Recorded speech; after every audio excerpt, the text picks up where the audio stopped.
Anissa Arfaoui s'intéresse aux écoles du week-end, les écoles du samedi. Ça, elle est assez originale.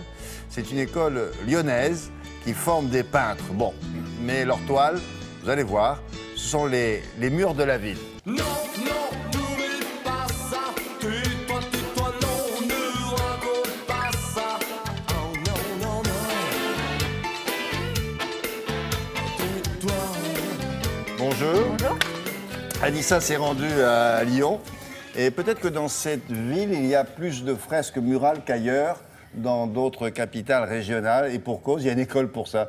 Ce sont des peintres. Alors, ils font quoi? Que les murs Ils font les murs. Mais alors là, on parle quand même de peinture monumentale. Ah bon? On parle de taille gigantesque.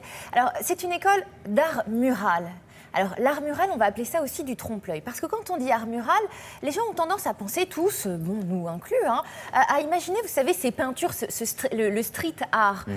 Seulement, donc, le street art qui est une catégorie d'art mural, ce n'est pas tout. Il y a également le trompe-l'œil. Et le trompe-l'œil, c'est ce que l'on retrouve sur des pans entiers d'immeubles. Ça vient nous sublimer tout ça. Évidemment, cela demande un apprentissage incroyable. Ça raconte bien plus qu'on l'imagine. Il ne s'agit pas seulement de couleurs ou de reproduction de scènes. Il s'agit d'une vraie étude auparavant pour savoir situer le lieu, l'histoire du lieu, les gens qui entourent ce lieu. Et donc, en fait, ces peintures, cet art mural traduit bien plus qu'une simple fresque. Ce sont des peintures éphémères ou elles sont destinées... Non. C'est destiné à rester, à durer. Et à durer. Donc c'est avec l'autorisation de la mairie, c'est pas le street art, parfois c'est un peu sauvage. Hein. Absolument, et c'est pour ça, voilà, c'est du trompe-l'œil, c'est pour ça, c'est une école d'art mural, mais de trompe-l'œil, spécialisée dans le trompe-l'œil. Donc ce que l'on retrouve de façon tout à fait légale, commandé par des immeubles, par des mairies, par des régions, absolument. Non, tout est très clean là-dedans. Alors, vous allez voir comment travaillent ces étudiants qui viennent du monde entier pour intégrer cet établissement absolument extraordinaire à Lyon. Et je vous laisse déjà ouvrir les yeux très grands dès maintenant.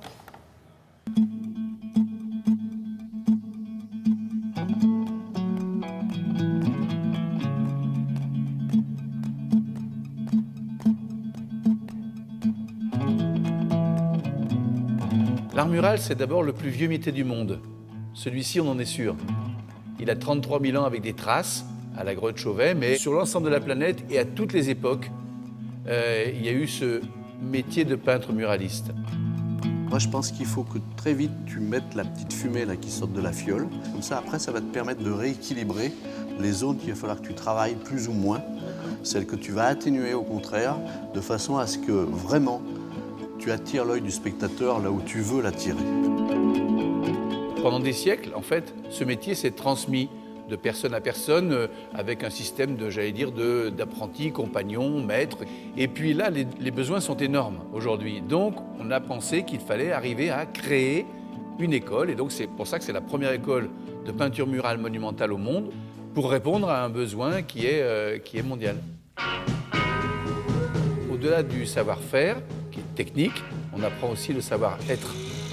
Dans la mesure où on passe avec ce métier d'un pays à un autre, d'une culture à une autre, d'un mode de fonctionnement qui soit l'habitat social ou qui soit industriel ou qui soit centre-ville. Et il faut une facilité d'adaptation forte qui s'apprend aussi à travers l'expérience. L'idée, c'est d'enrichir les teintes. Après, vous avez posé les différentes couches de fougères, les différentes couleurs. Maintenant, il faut revenir au pinceau, utiliser les contrastes et les complémentaires de couleurs. Parce que c'est des images et des fleurs qui vont se voir de très loin et qui sont énormément grossies. On apprend aussi à travailler en groupe, parce que la peinture murale, ça s'exerce à plusieurs. Et donc, il faut apprendre à travailler à 3, à 5, voire plus tard à 10. Et puis, une technique, c'est-à-dire une technique qui soit au service d'un projet, et non pas au service d'un ego. Ces petits pointus, là, ces petites formes, elles sont super intéressantes. D'accord.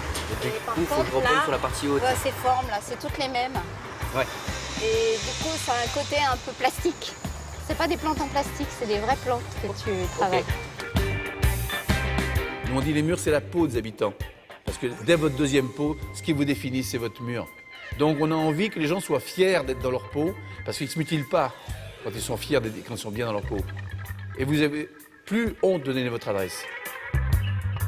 Peindre juste, c'est très compliqué. Peindre en répondant à un besoin, c'est là la complexité du métier. D'où le fait que nous, on s'estime pas du tout artistes. Nous, on est des artisans, peintres muralistes.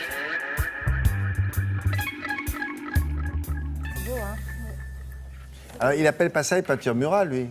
Il dit des peintures muralistes. Oui, c'est sa façon à lui. La peinture murale, c'est banal. Il y a autre chose, il y a une dimension autre. Et la peinture, en plus, elle est destinée à prendre de la pollution, de la pluie, de la neige, tout. Et elle est faite pour, absolument, et pour résister à tout ça, en sachant qu'eux ont quand même vocation à venir transformer les murs au fil des ans, venir tous les 3, 4, 5 ans, et rapporter de la fraîcheur, en tout cas, suivre toujours leur philosophie qui est de suivre l'évolution de la société et de la population aux alentours. Une école comme ça, il ne doit pas y en avoir beaucoup dans le monde. Non, elle est unique. À Lyon.